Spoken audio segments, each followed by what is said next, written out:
ครับวันนี้เราจะมาศึกษาภาษาละนานะครับมากับมันฉันทลักษณ์ข้าวเครือของข้าวหงหินเนี่ย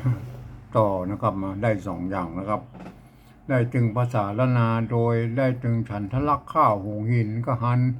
จะได้หันว่าอันข้าวโบราณนะพวกเขียนกันจะได้นะครับไม่เดียวมันเปลี่ยนไปเป็นก็เป็นอย่างไดนะครับท่านไปพ่อนะครับที่เพิ่น โบราณบทฝากมาเมื่อ200-300 ปีที่แล้วนะอันนี้เป็นข้าวของโบราณนะครับเห็นไหมเจ้าละนาเจ้าละนาเฮาฝากไว้นะครับเฮาไปก่อยเลยนะครับเห็นไหมวันนี้เฮาจะได้ศึกษากันต่อนะครับไปก่อยแล้วนะครับเห็นไหมครับแต่ว่ามันก็มาตึกที่เนี่ยเฮ้ยนะครับแล่นายเฮ้ยนะครับจบเลยเนี่ยอันนี้มาขึ้นบทที่3นะเห็นไหมขยายหน่อยครับมาอันอันนี้มันเป็นภาษาละนาที่เปิ้นเขียนเมื่ออัน199 ปีนะครับ99 ปีที่ผ่านมาที่แล้วนะครับ แต่ลักษณะการเขียนนั่นเปิ้นก็เขียนแบบกึ่งเก่ากึ่งใหม่นะครับหมายว่ารุ่นที่มันกำลังพัฒนาอันไม่เอกไม่โทก็คือไม่เยาะไม่ขอจ้างนะครับก็ยังเขียนบ่ชัดด้วยนะครับบางทีพวกก็ใส่บางทีพวกก็บ่ใส่นะครับไอ้มันก็ เขาก็ว่ากันไปนะครับอ่านประจำนั่นนะครับครับเอาละเอาวันนี้เขาเริ่มเลยนะครับไอ้มาเนี่ยอ่าอันนี้เนี่ยเห็นตัวนี้ไหมเนี่ยมันตัวจ้านะครับมีไม่ชัดมีไม่กาแล้วมีตัวกะอยู่ตรงนี้ท่านจะอ่านไว้ได้นะครับมันอ่านได้2 แบบนะครับอ่านว่าจักนะครับจักกานะครับจักกาอ่านว่าจักกานี่ก็ได้นะก็อ่านว่าจักกากันยังได้นะก็เห็นไหมจักกาแต่อันมันก็ถ้าจะบทุกอันบริบทในตัวนี้สักหน่อยนะครับถ้าเราอ่านเป็นไอ้ตัวจะ2 กำแล้วก็เห็นไหมจักจ๋าอันนี้เข้าท่ากว่านะจักจ่าเถิงอันนี้เข้าท่ากว่านะครับเห็นไหมจักจ่าเถิงใช่ไหมเดี๋ยวเถิงใช่ไหมอันนี้เถิงแน่นอนเลยใช่ไหมตัวทะ ตัวท่านี่ข้างๆมันจะแวมเข้าไปนะก็แวมเข้าไปหน่อยนะถ้าเป็นตัวท่ามันซื่อตรงนะครับอันรุ่นนี้ก็ลายมือของของคนนี้ละไอ้มาป้นเขียนอย่างนี้ไอ้มาก็มันอย่างว่าจักจ่าเถิง6 องค์นะ6 องค์พี่น้องป้นบะเมสมัยนี้มันจะใส่ไม้ขดจ้างเข้าไปสำเนาอันนี้มันพวกเขียนเก้าอี้ก็อ่านละพี่น้องเป็นตัวพิเศษป้นเอามาผสมกันนะครับจักจ่าเถิง6 องค์พี่น้องวรรคที่2เลยตัวพี่น้องวรรคที่3ลูกอันนี้มันมันต่างเห็นไหมเนี่ยมันมีไม้อะไรไหมลูกต่างแล้วก็ลูกอันนี้ลูกเห็นไหมไม้ซัดนี่มันแทนดอกกะอยู่ข้างนี่อ่านว่าลูกนะครับบางเจ้าบอกเขียนเป็นลูกก็มีนะก็ลูกก็ได้นะก็เห็นไหมลูกกับลูกลูกตั้งต้องนี่ตัวตานะครับมั้ยตัวตาข้างๆนี่ไปซื้อลงไปนะครับมั้ยลูกตั้งต้องนี่วรรคที่3มันลงต้องเสียงตีมั้ยอันนี้พี่น้องเสียงตียาวอันนี้ก็เสียงตียาวเดี๋ยวเฮาไปว่ากันเจียนฉันทลักษณ์อันข้าวนะครับอันเนี้ยลูกตั้งต้องไอ้มันเนี่ยเปิ้นก็เขียนไปยังไงมัน7 ตัวเดียว3 กำเหลียวเนี่ยพวกเขียนไปอย่างนั้น1 2นะ1 2 3ใช่ไหม4 5 6 7ใช่ไหมนะ7 กำเนี่ยอันเนี้ย7 กำพวกเขียนไปก่อนนะเห็นไหม7 กำเตียว3 กำเหลียวเหลียวลูกต่างต้อง3 กำเห็นไหมต้องเหลียวมาหาน้องเนี่ยอันนี้คือลักษณะการเขียนข้าวของโบราณพวกเก่งกันเยอะยาวๆกันไปรวดๆเนี่ยนะครับเห็นไหมอันนี้เปิ้นเขาว่า7 ตัวเตียว3 ตัวเหลวบาดหลังบาดหน้าเนี่ยประเด็นนี้มันตีไปอันนะแต่เปิ้นรุ่นนี้เปิ้นบอกว่าที่3 ตัวเหลวที่7 ตัวเตียวกินกำเบื้องต้นนะครับกินกำเบื้องต้นก็คือบาดหลังบาดหน้านะไงมั้ยเปิ้นบอกว่าเป็นปฐมนะเป็นปฐมก็ขอให้ยึดถือหลักนี่มันเป็นเบื้องต้นแล้วนี่มันนั่นเป็นมาเดี๋ยวไม่ขายมันมายึดแล้วครับเอาเป็นสี่หมดแล้วก็ก็เอาจำใจไปมันนะภัยก็เขียนได้ก็เอาต่างเอาแค่ลูกต่างต้องนะครับปิดบิดาหรือปิด ตาปิดดาอันนี้ปิดดาแล้วก็ปิดดาปิดดาเดียวเดียวเดียวกันนะเดียวกันนะนี่ไอ้กันนี่ตรงตัวแล้วก็เดียวนี่เดียวนะนี่เดียวนะตัวดาไม่ห่างยากอยู่นะอันตัวว่าสะกดบอกไว้บนพูดเดียวนะก็บิดาเดียวกันนะก็มากันถึงนะกันถึงไว้เนี่ยไว้เนี่ยไม่ไก่อันนี้ไม่ไว้เนี่ยอันนี้มันเป็นอันมันเป็นลักษณะผสมกันไปนะไก่ไว้เนี่ยกันถึงไว้เนี่ยไว้เนี่ยไม่ไก่ไม่ไก่ไม่ไก่ไม่ไก่บาลีผสมเมืองผสมไทยผสมเมืองกันถึงไว้เนี่ยอันลุงนะครับลุงลุงลาวนะครับลุงลาวก็อ่านเป็นลุงลาวนะครับลุงลาวสักกันแล้วก็ลุงลาวสักกันกับรุ่นลาวนะครับรุ่นลาวสักกันนะลุงเพิ่นอ่านเป็นลุงรุ่นลาวนะครับรุ่นลาวสักกันนะเพิ่นออกเสียงเป็นลุงลาวสักกันก็ว่างไปนะครับไอ้ข้าวหินมันมีหลายที่นะครับอย่างว่ามันมีหลายวัดหลายวานะครับที่เปิดก็สืบทอดกันมานะมันเป็นอย่างนี้นะครับก็เขาก็ว่ากันไปแต่ละฉบับเขาเพี้ยนกันไปนิดๆนะครับเห็นไหมผ้าอันนี้ป้าละโหงป้าละโหงแล้วป้าละโหงกับผ้านะครับผ้านักทันผ้านักทันบิดาหรือปิดาหรือบิดานะครับบิดาป้าเจ้านี่มันมีมาเยอะกับป้านะครับป้าเจ้านะครับเก็บนะแม่เก็บเห็นไหมเขียนเต้าอี้ประเดียวนี่มันก็จะอ่านว่าเก็บนะครับแม่เนี่ยถ้าใส่ไม่กะเข้าไปก็เป็นเก็บใช่ไหมใส่ไม่ซัดไปก็เก็บใช่ไหมนะมันถูกลักษณะอันไวยากรณ์นะครับมาว่าอันวรรณยุกต์วันไวยากรณ์พิธีวิธีนะก็มาเก็บนะก็เก็บอันนี้ป้นจะอ่านเก็บก็ได้อ่านเก็บก็ได้สมัยนั้นป้นบ่ถือครับบ่ถือเพราะอย่างป้นบอกอ่านไปตามบริบทครับสมัยนั้นเก็บเลือกเก็บเลือกนะเห็นไหมอันนี้ถ้าอ่านมันเลิกนะครับมันเลิกใช่ไหมมันเลือกนะครับมาเก็บเลือกอันหานะเก็บเลือกหา3 คำเห็นไหมปะจาปะจาปะชานะครับปะจาปะจาข้าเป้าเห็นไหม7แล้วก็4ใช่ไหม3เป็น7ใช่ไหมปะจาข้าเป้าตามปุรีเมืองนี่มี4 คำเห็นไหมตามลูมีเมืองตามปุรีเมืองเจืองไทยมาอันวรรค3มี4 คำเห็นไหมเจืองไทยเห็นไหมเปิ้นจะเน้นะมันเป็น3ก่อนแล้วก็ไปวรรค1กับวรรค3แต่ถ้ามันบ่ครบแล้วก็เอามันใส่ทั้ง4 คำนี่เห็นไหมอย่างเงี้ยตามบุรีเมืองตามบุรีเมืองกับบุรีนี่มันถือว่าเป็นคำเดียวกันเลยไหมเพิ่นถือสมัยนั้นก็ถือว่าเป็นคำเดียวกันบุรีบุรีเมืองเจื้องไทยนะครับเห็นไหมลูกเต้าลูกขุนลูกเต้าลูกขุน4 คำเห็นไหมเนี่ยเห็นไหมลูกเต้าลูกขุนนี่มันจันเจิงว่าไงลูกกับลูกนั่นเป็นคำซ้ำเห็นไหมเพิ่นบอกเป็นการซ้ำม้วนเห็นไหมลูกเต้าลูกขุนเลือกนะครับเลือกเก็บมา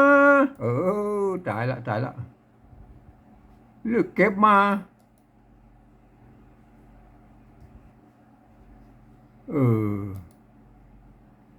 เลือกเก็บมาแล้วก็มา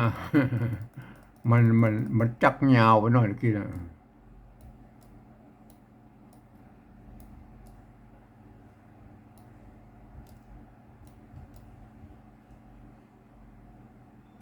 เลือกเก็บมาแล้วก็มาเข้าเฝ้าปุรีท้ายนะก็เจอแล้วลูกเต้าลูกขุนเลือกเก็บมาไว้นะครับมาไว้ฮือเป็นบ่าวฮือเป็นบ่าว ถ้าอ่านไปแล้วนะก็อันนี้อ่านว่าเบาเบาเบาฮือเป็นฮือเป็นนะนี่หันฮือเป็นเบานะก็เบาเบาอย่าง เนี่ยมันก็อ่านไปอ่านแล้วก็มาป่นสมัยนั้นมันบ่มีไม่เริ่มมีไม่เยอะไม่ขอจ้างมาพ้องแต่ป่นยังมาใส่หมดเนี่ยบ่าวเจ้านะครับเจ้าหลายปันความจริงมันต้องหลายปันหลายพันใช่ไหมพวกเขียนเป็นหลายพันก็หลายพันนะเอาโอเคหน่อยมามันก็ยังว่าพันนี่มันจะออกไปทางไทยหน่อยหลายปันมันเมืองอันนี้ปุดลุดใช่ไหมบุรุษนะบุรุษนะปุดลุดปุดลุดนุ่มนุ่มเห็นไหมมีไม่เยอะครับอ่านว่านุ่มนะครับอ่านว่าหนุ่มอะไรนุ่มนุ่มปุดลุดนุ่มน้อยนะนุ่มน้อยจาดนะครับจาดล่ำจาดล่ำสักกันเห็นไหมอ่านลำอ่านล่ำอ่านล้ำมันมีไม้แล้วครับเห็นไหมล่ำสักกันนะครับล่ำสักกันอันเกิดร่วมวันร่วมวันอันนี้มันร่วมวันร่วมวันร่วมวันความจริงมันต้องเป็นร่วมวันทำเป็นอันเสียงเมืองหน่อยนะครับเกิดร่วมวันปีเดือนปีเดือนปีเดินอันนี้ปีเดินออกไปทางไตเรือไตยองหน่อยปีเดินอันนี้ลำเจ้าปีเดือนลมเจ้าลมเจ้าลมเจ้ามันอันโอ้อำละ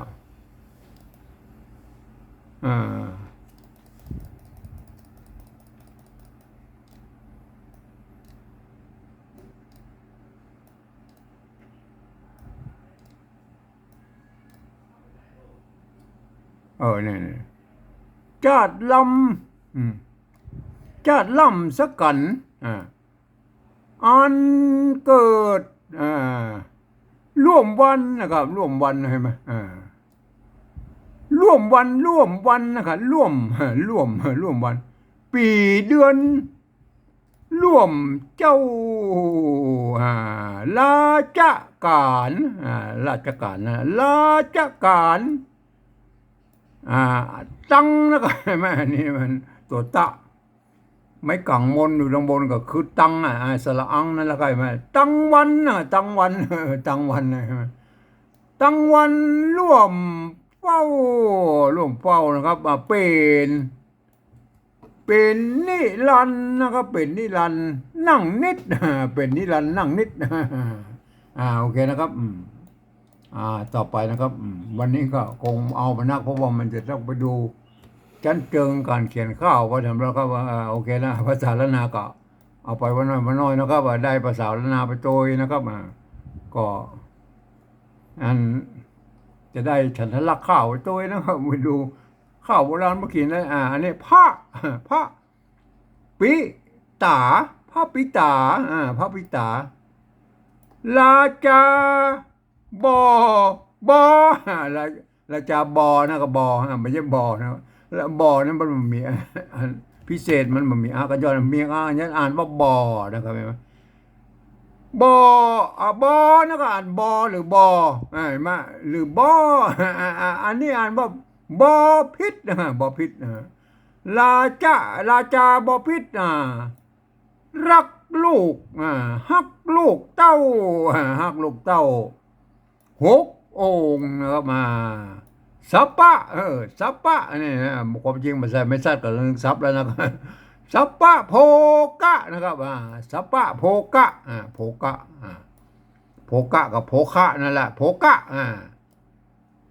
ทุนะครับทุละพวกเขียนนี่ใช่ไหมเอาตัวลอลิงเขียนละลอลิงทุละพดแล้วก็พดโป่งนะทุละพดโป่งตามนะครับตามแต่องค์ตามแต่องค์พุทธานอเน่ใช่ไหมว่าบ่อคัดน้ำใจบ่อคัดน้ำใจใช่ไหมแล้วมันมีไม้กอจ้างแล้วก็น้ำอ่านว่าน้ำก็ได้น้ำใช่ไหมบ่อคัดน้ำใจโอ้อ้อมแล้ว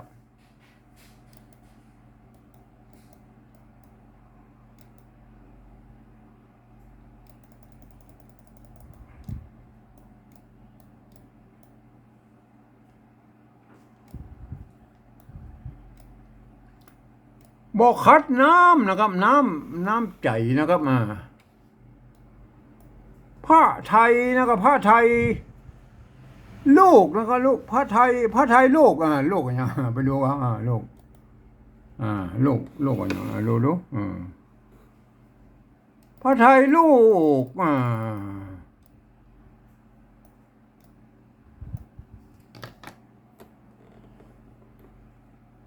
พระไทยลูกเต้านะครับพระไทยลูกเต้านะครับ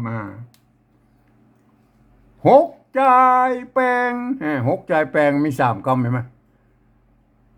หกใจแปลงลูกฮักเห็นไหมอันนี้ใต้วรรคที่ 4ของบาทที่ 3นะครับแต่อันสมัยเดิมพวกก็เคียงกันเรื่อยๆนะเปิ้นอันเมื่อ50 ปี100 ปีที่แล้วพวกก็ถือเป็นวรรคเดียวกันนะก็เป็นวรรคเดียวหกใจจุมลูกฮักเนี่ยมาพวกถือเป็นวรรคเดียวกันนี่มาไม่เดียวเขามาแยกเป็น4 วรรคนะครับสมัยปัจจุบันเขาก็ว่ากันไปแล้วก็อ้าวลูกฮักนะครับอันสุดนะครับสุดวิสุดวิสัย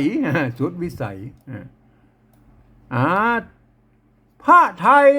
พระเนี่ยอ่านตรงตัวนะพระไทยไฟมันมีมะเยาะก็อ่านว่าไฟนะครับไฟมักไฟมักไฟมักมันมีมะเยาะก็ใส่อ่านเป็นมะเยาะให้หน่อยแล้วก็ให้มันอ่านไฟก็ได้ไฟพระไทยไฟมักของเครื่องเล่นนี่นี่เล่นตัวหน้าบอมมันโสดมาเล่นเลยไหมเดียวเอาเขียนเป็นเอาตัวละแทนอยู่ตรงบนเล่นเลยไหมเครื่องใช่ไหมเครื่องมีไม่ยกอ่านว่าเครื่องใช่ไหมเครื่องเล่นครัวนะครับครัวอันนี้ก็ครัวนะครับเห็นไหมครัวชงใช่ก็ครัวชงตัวตะละหงอ่านเป็นชงนะหรือป้นอันแพงๆเห็นไหมอันครัวตะลงครัวตะลงครัวตะลงหรือครัวทงก็เอานะอ่านได้2 แบบนะครับถ้าจะอ่านได้ก็โอเคนะครับที่ไหนพวกก็อ่านแล้วก็อ่านทะลงครัวทงบอกเคยได้ยินนะครับครัวทงปลามหานั่นก็ปลามหาเล็กมหาเล็กก็คือมหาเล็กนั่นแหละครับมหาเล็กแอวเล่นแอวเล่นตัวนี้เพื่อเอาตัวละเขียนอะไรมาตัวละมาสะกดแล้วเดี๋ยวกี้ห่างหน้าเดี๋ยวเอาตัวละมาสะกดเลยแอวเล่นตามตามโขงนะก็ตามโขงใช่ไหมตามโขงฝ้ายนะก็ฝ้ายฝ้า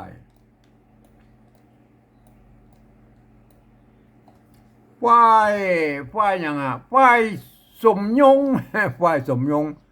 มาดาแม่เจ้าเนี่ยนะแม่เจ้าก็คือแม่ของกุมารถึง6นะครับกับกุมารถึง6นะครับเห็นไหมอาบน้ำคัดสี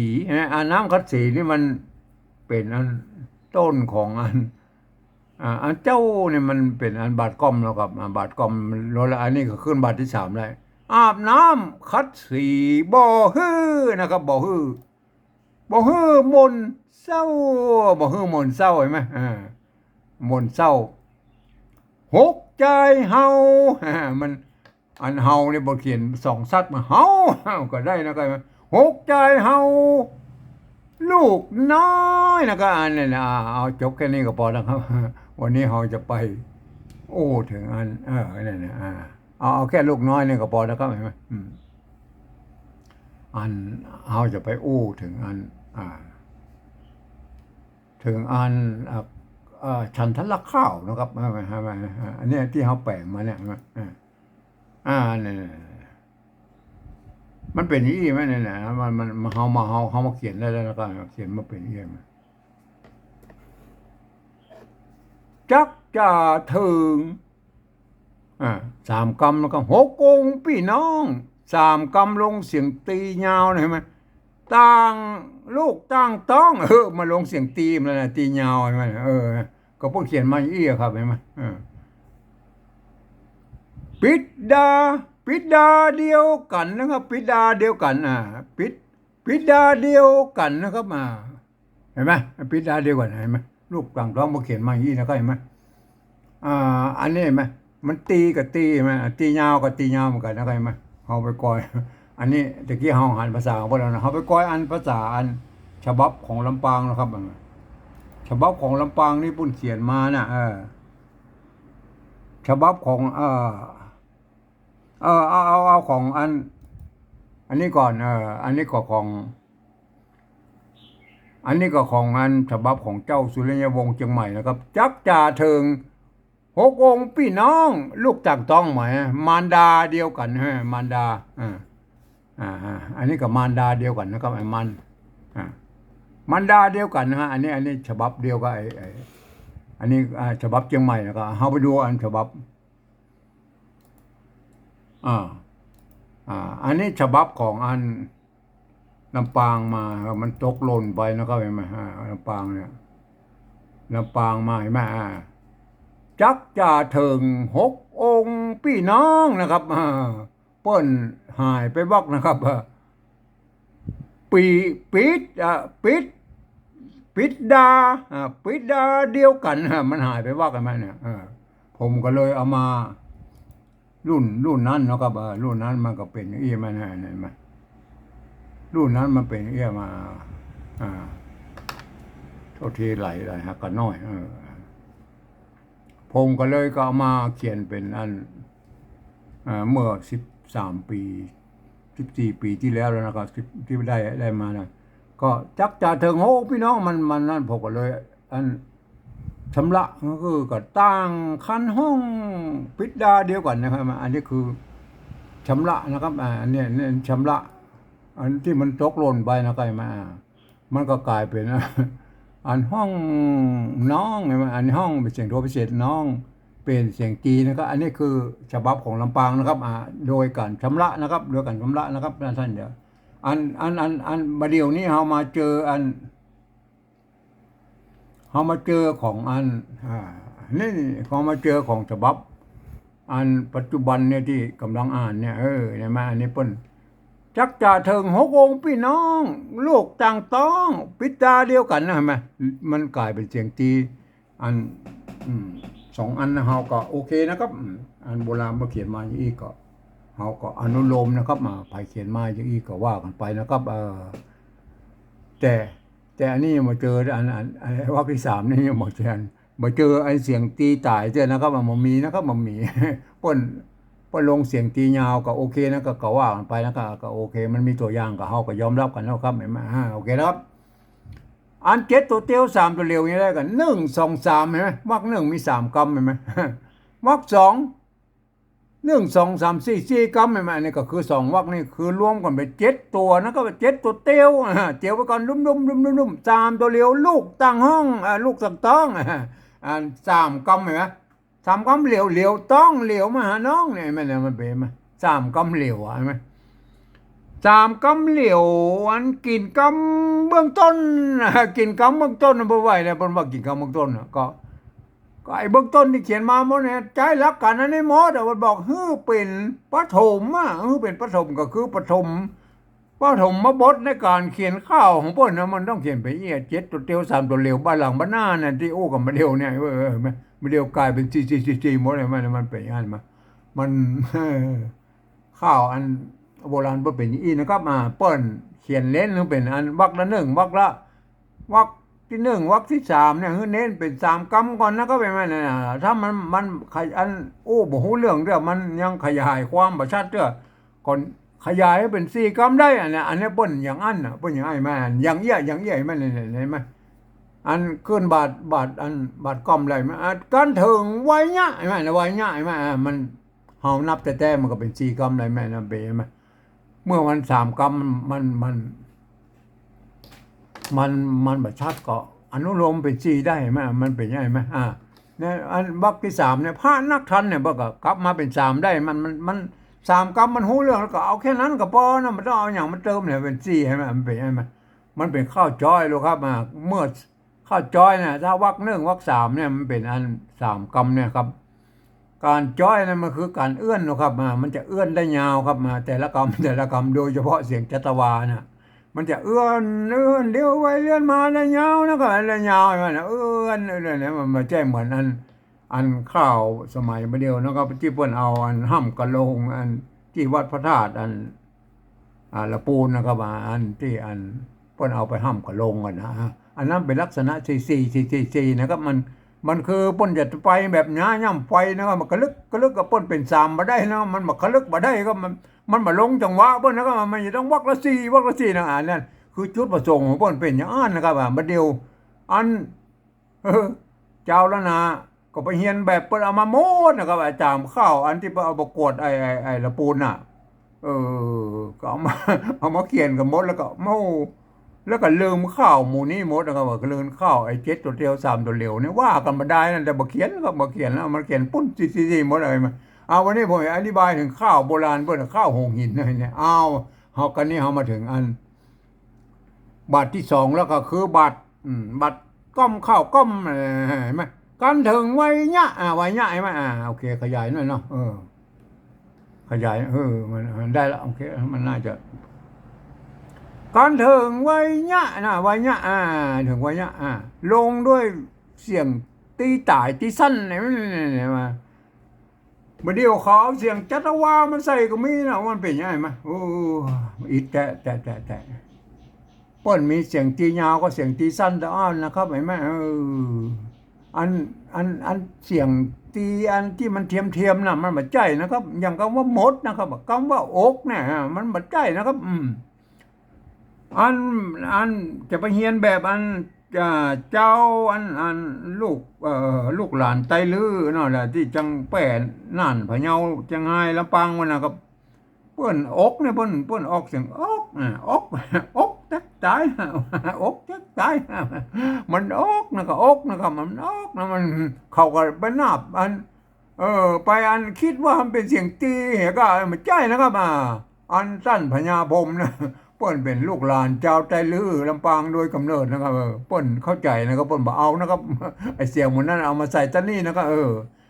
ท่านฟังผมแล้วก็โปรดเข้าใจไว้ด้วยนะครับอันมันจะไปผิดเพี้ยนของโบราณเปิ้นนะครับเปิ้นเนี่ยมันเสียงตีตายนะครับเสียงตีตายนะครับหมายมั้ยเสียงตีตายเนี่ยมันท่านต้องนึกถึงว่าเป็นเสียงตีแบบเสียงเจ้าไตยวนเชียงใหม่นะครับเจ้าไตยวนเชียงใหม่เนี่ยมันออกเสียงตีจันออกมันเอกโทตีจัตวาเนี่ยมันใกล้เคียงกับภาษาไทยเอกโทตีจัตวาเพราะนั้นเราอย่าเทียบเสียงอันนั้นนะครับอันเจ้าไตลือไตยองไตเขินไตอย่างมันเสียงมันมาตกมาตัดเอกโทตีใจว่าของไทยนะก็มันบิดเบี้ยวกันหมดอย่างคำว่าอันพี่น้องไอ้น้องเนี่ยพี่น้องไอ้เนี่ยพี่น้องเนี่ยพี่น้องเห็นไหมภาษาละนาอ่านตายโยนเชียงใหม่เปิ้นพี่น้องพี่เสียงโทนะครับโทตายโทปกตินะน้องพี่น้องเสียงตีมาเจ้าไตหรือตังลำปางพะเยาแป้น่านพุ่นนะปีน้องปีน้องมันปีน้องครับปีครับปีน้องปีมันเสียงเอครับน้องมันเสียงโทก็ไอ้มันเนี่ยมันเป็นมันเขียนมาได้ครับมันเขียนมาได้เขาจะเอามาเขียนเป็นภาษาเขียนมันเขียนมาได้ครับปีน้องมันมาได้ครับมันมาได้เพราะฉะนั้นเขาจะต้องเขียนแบบอันเจ้าไตยวนเชียงใหม่ครับแต่เวลาท่านจะอ่านก็ไปตามสำเนียงของท่านนะครับเห็นไหมอย่างปีน้องเนี่ยท่านจะไปอ่านปีน้องก็เป็นเรื่องของท่านครับเห็นไหมมันก็ต้องไปอ่านอย่างนั้นแหละก็เห็นไหมโอเคนะเข้าใจนะครับผมอธิบายไปแล้วนะครับเห็นไหมมาอุตต่อการถึงไว้เนี่ยนะครับไว้เนี่ยการถึงไว้เนี่ยเสียงตีตายตีสั้นเนี่ยเห็นไหมเนี่ยเปิ้นท่านต้องนึกถึงไอ้บาทกลางเนี่ยคือบาทที่2เนี่ยคือเป็นบาทก้อมข้าวก้อมนะบาทก้องข้าวก้อมก็คือนึกถึงเลยนะครับสาวรับเจ้าที่เข้ามากองเบาจะกองจิ๊กกระต้งจิ๊กกันหน่อยนั่นฉันลักษณ์อันของโบราณบรรสืบมาแล้วก็ลุงเราสักกันปุ้นมันกันไว้เสียงจัตวาไปปุ้นพระนักทันเนี่ยมัน3กรรมเนี่ยทันเลี้ยวมาหากันนี่มั้ยปีบิดาพ่อเจ้าปีพ่อเจ้ามั้ยเนี่ยพ่อเจ้ามั้ยพ่อเจ้าลงด้วยเสียงอันโทพิเศษโทเมืองหน่อยมั้ยแต่คำว่าป้อเนี่ยมันเนี่ยป้อมันตัวป้านะครับตัวป้าไม่เยาะนะครับถ้ามันเขียนเป็นคำเมือง มันก็คือมาย่อก็คือเอกทรงนะครับเห็นไหมป้อเอกทรงนะครับอันต่างได้ไหมต่างต่างเอกทรงนะครับไอ้ต่างใช่ไหมเนี่ยต่างไม่เอกถึงเอกนะต่างเนี่ยต่างต้องพี่น้องเนี่ยเอกทรงนะเอกทรงเห็นไหมเนี่ยลูกเล่นของเปิ้นเอาเอกทรงใส่นักๆเห็นไหมอ่าแล้วก็กำกู้นะกำกู้ก็คือเนี่ยลุงลาวเนี่ยลุงลาวกับรุ่นลาวนะครับเห็นไหมลุงลาวสักกันเนี่ยแม่อันคือกำกู้กำกู้ จักจ๋าเนี่ยจักจ๋าถึงเนี่ยกำกู้เนี่ยหาใส่นักกำกู้น่ะคือชั้นเจิงของโบราณพวกเขียนยี่แล้วมันถึงจะม่วนนะครับปีจาป่อเจ้าเก็บเลือกหาเนี่ยมาสามกำเห็นไหมก็จงเน้นสามเขาเป็นสามกำก่อนนะครับไม่ใช่ว่าเอาป้าจานะครับอันนี้สามกำเห็นไหมลงในเสียงจัตวาป้าจาข้าเฝ้าเห็นไหมพอดีมาพุกไอ้จากัหานี่มาพุกสัมผัสได้ก็ดีนะไงไหมเออ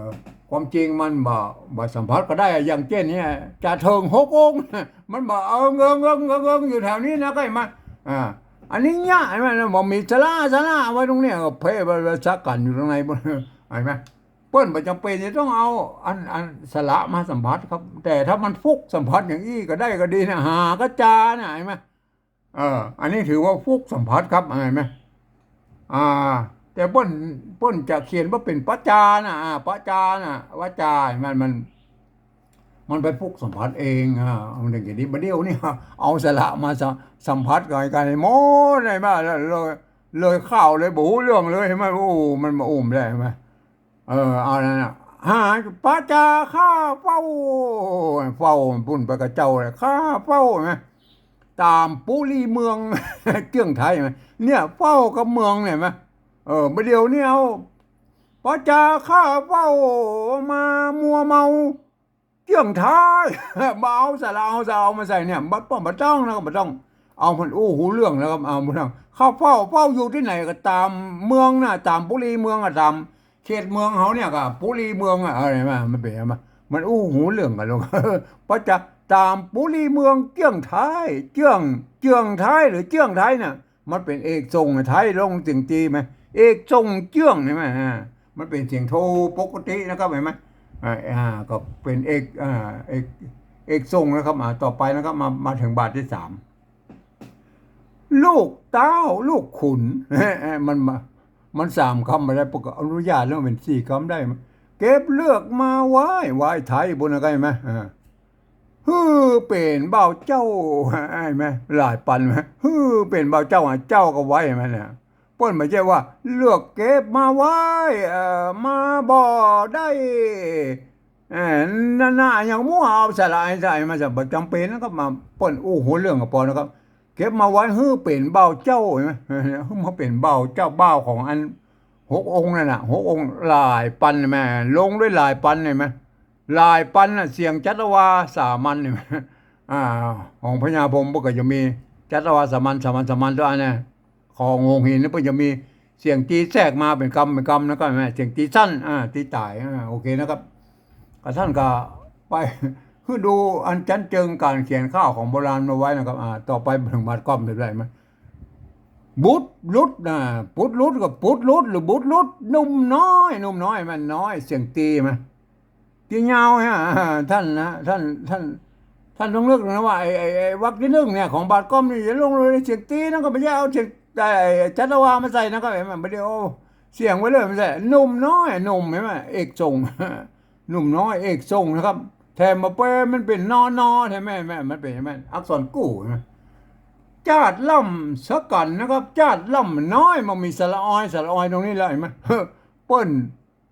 ห้องว่าสัมผัสกันแบบเนื้อเรื่องนะครับเอาเนื้อเรื่องที่มันคล้องจองกันมันเอาเข้าใจกันเนี่ยน้อยจาดล่ำสักกันเนี่ยมันขยายกันหนุ่มน้อยเลยจาดล่ำนะไอ้หนุ่มน้อยมันล่ำนะล่ำบึกนะล่ำบึกจาดล่ำสักกันอันเกิดห่วมวันอันเกิดห่วมวันอันนี้วันนี่เลี้ยวมาหากันเนี่ยอันเกิดห่วมวันปีเดือนห่วมเจ้าปีเดือนห่วมเจ้าปีเดือนห่วมเจ้าอันนี้วันนี่มันต้องไอ้วรรคที่สามวรรคที่บ่ต้องสัมผัสนะครับมันต้องเน้นเอาสัมผัสแบบเนื้อเรื่องนะครับมันต้องเอา เอาสัมผัสอันแต่มันฟุกสัมผัสสาระได้ก็ดีแล้วก็เจ้าเสียงโทพิเศษใช่ไหมก่อนจะลงเจ้าเนี่ยมันมีห่วมอยู่ตรงหน้าเนี่ยเอกจงเห็นไหมหันเสียงโทพิเศษอยู่ตรงไหนตียาวอยู่ที่ไหนตีสั้นอยู่ที่ไหนเปิ้นจะเอาเอกจงใส่แล้วก็เห็นไหมมันม่วนนะครับมันม่วนว่าเอาต่อไปนะครับลาจากการเห็นไหมสามคำเห็นไหมสามคำเสียงจัตุวาตั้งวันนั่งเฝ้านั่งเฝ้าล้อมเฝ้าเฝ้ากับเจ้าบนอะไรมาเป็นนิรันดร์นั่งนิดใช่ไหมเป็นนิรันดร์เฝ้ากับรันนี่มันคนละสระอะไรมัน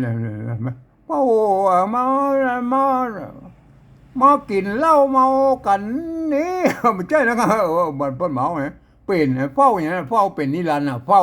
มาเฝ้าประจำนั่นน่ะเฝ้าประจำไปไหมเนี่ยเปิ้นโอ้กันหูเรื่องไหนไหมประเดี๋ยวนี้มันจะเอาสาระมาใส่เลยจนโอ้บอกหูเรื่องไหนไหมเป็นนิรันดร์นั่งนิดเป็นนิรันดร์เลยมันจะเป็นนะครับท้ายวรรคที่สามกับวรรคที่สี่ของบาทที่สามเนี่ยมันจำเป็นนะครับท้ายวรรคที่สามวรรคที่สองของบาทที่หนึ่งเนี่ยมันจำเป็นจะต้องเลี้ยวหาเลี้ยวหาแบบเรื่องได้นะครับไม่เป็นไงไหมนั่งนิดมานิดเป็นเสียงตีนั่นแหละตีสั้นตีตายนะไงไหมนั่งนะครับนั่งเห็นไหมนั่งเอกทรงนะเห็นไหมไม่พระปิตาพระปิตาราชาบอพิษราชาสามคำราชาอันนี้พวกสัมผัสได้ราชาบอพิษนะครับพิษนิดไปสัมผัสกันฮักลูกเต้าสามคำไหมเนี่ยเจ็ดตัวเดียวสามตัวเร็วไหมเนี่ยเป็นยังไงฮักลูกเต้ามันเนี่ยป้นบ่ใจเอาราชาบอพิษมานั่งคิดหากันยังกับหัวเอามาเดี๋ยวนี้เอาสลิดมาใส่มาใจครับต้องลงด้วยเสียงโทพิเศษนะครับมันเป็นเรื่องของการจ้อยนะครับราชาบอพิษฮักลูกเต้า6 องค์เห็นไหมมันเต้านี่มันเอื้อนได้หน่อยนะครับเอื้อนเต้า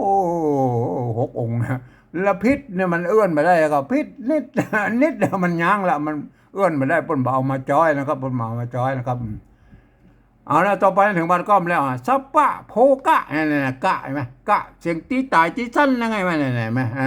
มันไม่ใช่เอามดมาใส่ในอกมาใส่นะไม่ใช่นะครับไม่ใช่นะครับบดมาใส่นะก็ไม่ใช่นะบดมด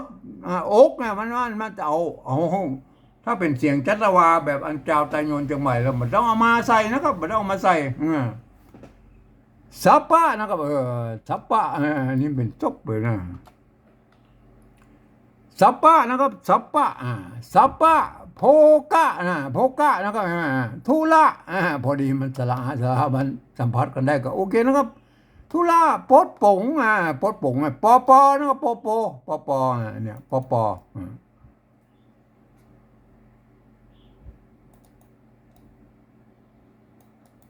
อันนี้ปอนะครับปอเนี่ยอักษรกู้ปอตามแต่องค์อักษรกู้อะไรมันเนี่ย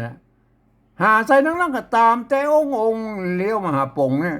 พุทธานอเน่าแห่เน่าลงเสียงโทพิเศษมีหนอเอกทรงอยู่ตรงนี้เราเป็นอักษรกู้เต็มตัวใช่ไหมนะเป็นนอเน่านะมันนอเน่าไม่เป็นเยี่ยมต่อไปนะครับบ่อคัดน้ำใจมาสามคำมาได้ก็เป็นสี่แต่อันนี้มันเป็นคำสั้นในบ่อนะครับบ่อคัดน้ำใจพระไทยลูกเต้าเน่านะลูกเต้าพระคัดน้ำใจพระไทยไทยกับใจที่สบัดพวกสมบัติสละได้ก็โอเคนะครับไหมอันลูกนี่ก็อันในลูกนี่มันเป็นเสียงโทนะครับถือว่าเป็นเอกทรงด้วยนะครับเอกทรงเลยไหมเอกทรงนี่ก็มีเอกนะก็เสียงเอกนะครับแล้วก็ไม่เอกนะไม่เอกถึงเอกไม่เอกถึงโทนะแล้วเสียงโทตายเนี่ยมันคือมันอยู่ในจำพวกเอกทรงนะครับ6 องค์แปลงเนี่ยเจ้า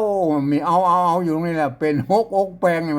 มันต้องสัมผัสด้วยสละครับเป็นแม่น่ะสัมผัสด้วยอันเนื้อเรื่องว่าลูกฮักลงด้วยลูกฮักมาฮักเป็นเสียงตีตายตีสั้นตีสั้นตีตายนะเห็นไหมก่อนจะตายกับลูกฮักเนี่ยลูกมันเป็นอันเสียง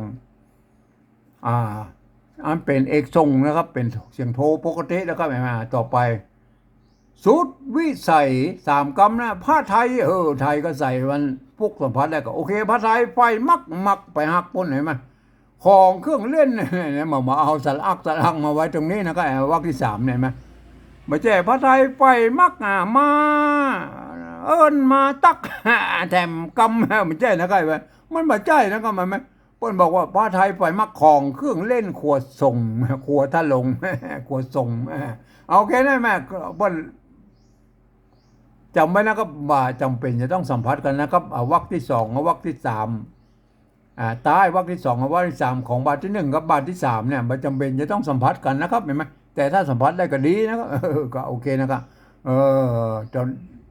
เอาเนื้อเรื่องเป็นง่ายกว่านะครับเห็นไหมครัวทรงนะครับของเครื่องเล่นโทพิเศษนะครับเห็นไหมมักเห็นไหมลงเสียงตีสั้นตีตายวรรคที่สามนี่เปิ้นลงด้วยเสียงโทพิเศษโทเมืองนะครับมันไม่ใช่เอาเสียงโทตายมาตีตายมาใส่นะครับไม่ใช่นะครับเห็นไหมมาเดี๋ยวนี้เอามั่วกับมันหมดมันมาได้นะครับท่านรอพอดีนะครับครัวทรงนะครับบัดก้อมเลยแล้วปลามหาเล็กแอวเล่นตามโขงทรงนะครับมาเล็กเล็กเสียงตีสั้นนะครับตีตายนะเล็กแอวเล่นตามโขงฝ่ายสมยงมาดาแม่เจ้า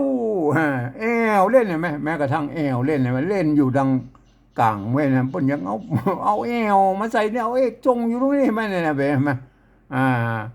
แม่เจ้าลงเลยเสียงโทพิเศษเราพวกเขาแม่เอกจงไว้เนี่ยแม่เนี่ยแม่เจ้าแม่เนี่ยเอกจงนะเอกจงนะเข้าใจไหมต่อไปเป็นบาทที่สามอาบคัดสีสามกำมันมาได้ก็เอาสี่กำเลยไหมบ่ฮื้อมนเศร้าเห็นไหมเศร้าเจ้าปนอะไรมาบ่ฮื้อมนเศร้าอันโมนเศร้าเอกทรงเอกทรงเอกทรงเอกทรงเนี่ยบ่ฮื้อไหมบ่ฮื้อเนี่ยฮื้อมันเสียงโทพิเศษกับบ่เอกทรงใช่ไหมเอกทรงเอกทรงอาบน้ำน้ำเป็นสิ่งที่ก็เอาอาบอยู่ตรงนั้นเอกทรงนะเอกทรงใช่ไหมเอกทรงใช่ไหมท่านเห็นยังเอกทรงอาบน้ำคัดสีบอกฮือมนเจ้าหกใจเฮาลูกน้อยมันเสียงตีไหมลูกมันก็เป็นเสียงโทตายโทสั้นเลยไหมก็ถือว่าเป็นอันเอกทรงนะครับจำพวกเอกทรงใช่ไหมนั่นนะท่านวันนี้ท่านหาแล้วนะเอกทรงมีนักแล้วครับอันอักษรกู้นะครับมาสระกู้นะครับมาเพิ่นเน้นเห็นไหมอันใต้วรรคที่สองและวรรคที่สามของบาทที่หนึ่งกับบาทที่สามเนี่ยบ่จำเป็นจะต้องสัมผัสด้วยสระก็ได้นะครับแม่มันท่านก็ประเดี๋ยวมันเอาสระมาสัมผัสกันให้หม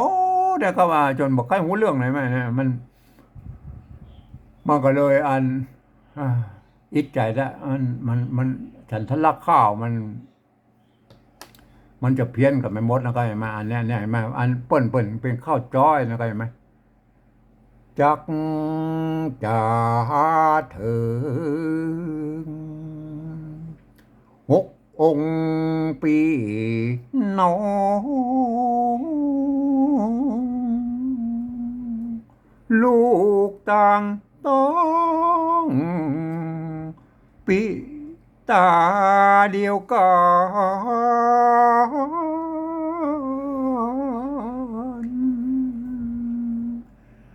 ันถึงวัยยักษ์ลุงลาวสการพระนักทานปิตาป่อเจ้าเก็บเลือกหาปะจาข้าเฝ้าตามปุลีเมืองเจืองไทยลูกเต้าลูกคนเลือกมาเก็บไว้คือเป็นบ่าวเจ้า ลายปา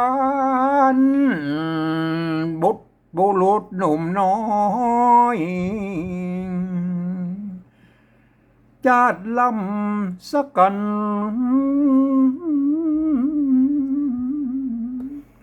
อันเกิดห่วมวานปีเดือนห่วมเจ้า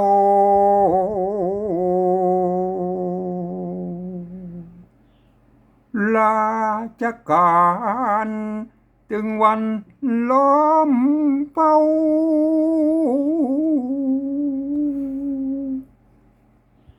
เป็นนิลานนั่งนิดพระพิตาราชาบ่ผิดหักลูกเต้า6 องค์สปะอาโภกังทุลาโปดโปงตามแต่องค์พุทธาโนเนา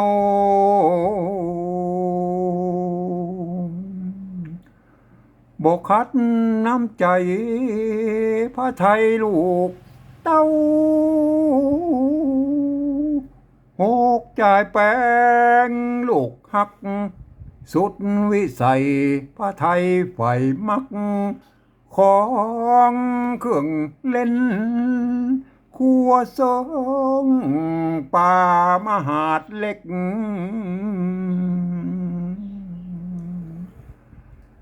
แอวเล่นตามโขงวายสมโยงมาดาแม่เจ้าอาบน้ำคัดสีบ่ฮือมองเศร้า6ใจหาวลูกน้อย6ใจหาวลูกน้อยและนายฮือนะครับเนี่ยมันเปิดเป็นข้าวจอยอย่างนี้นะครับเปิ้นเอาไปจอยให้เจ้าฟังนะ เจ้าสมัยเดิมไหมหรือเป็นอันแต่วัดตะวาพวกก็เอา หมูพระไปจะจอยกับหมูเนอะ จอยไปจอยหมูเนอะไปเล่าก็เป็นทำนองไปก็แล้วแต่นะครับไหมอันนี้เป็นทำนองจอยเพิ่นจะจอยกันอย่างนี้นะมันเป็นข้าวจอยนะครับ มันถึงเป็นการ7 ตัวเตียว3 ตัวเร็วนะเห็นไหม ท่านโปรดเข้าใจไว้นะมันเป็นข้าวจ้อยนะ7 ตัวเตียว3 ตัวเร็วบ้านหลังบ้านหน้านะเป็นข้าวจ้อยนะครับเนี่ยมันจ้อยกันแย่คือจ้อยแล้วมันจะเอื้อนยาวได้นะครับมันลากยาวได้3 กำนะมันเลือกยาวได้นะครับแต่ถ้าเป็น4 กำมันจะไปคลึกเหมือนม้าย่ำไปเหมือนนั้นที่เปิ้นเอาห้ำกะโลงอันที่วัดอันพระธาตุหฤกุลชัยนะเห็นไหมท่านไปฟังนะครับกุปีมานะเปิ้นห้ำกะโลงนะอันเปิ้นห้ามกะโลงที่วัดพระธาตุอันละปูนนะครับ ท่านไปฟังแล้วก็เนี่ยอันนั้นเป็นข้าวห้ามกะโลงนะครับมันไม่ใช่อันนั้นประเดี๋ยวนี่ปานนิยมกันเอามาเขียนกัน เพ้อเป็นหมดอันประเดี๋ยวเนี่ยมันแล้วก็ไปทิ้งข้าวอันแบบอีหมดนะครับไอ้ข้าวอันเก่าเง่าของโบราณเบิ่นน่ะครับวันนี้ผมก็มาช่วยอนุรักษ์รักษาไอ้ข้าวแบบนี้ไว้นะครับท่านก็เอาไปพิจารณากันนะครับท่านอย่าพ้นบ่พ้นก็เป็นเรื่องของท่านนะครับประเดี๋ยวผมมีไปเขียนนะครับข้าวหมู่นี้นะครับเห็นไหมมันมีไปเขียนผมก็เลยมาพ้นฟังมันเป็นอย่างนี้เนอะ ท่านจะได้เอาไปรักษาไว้ให้ลูกกับหลานช่วยนะครับครับวันนี้ผมก็ขอบรรยายเพียงแค่นี้ก่อนนะครับ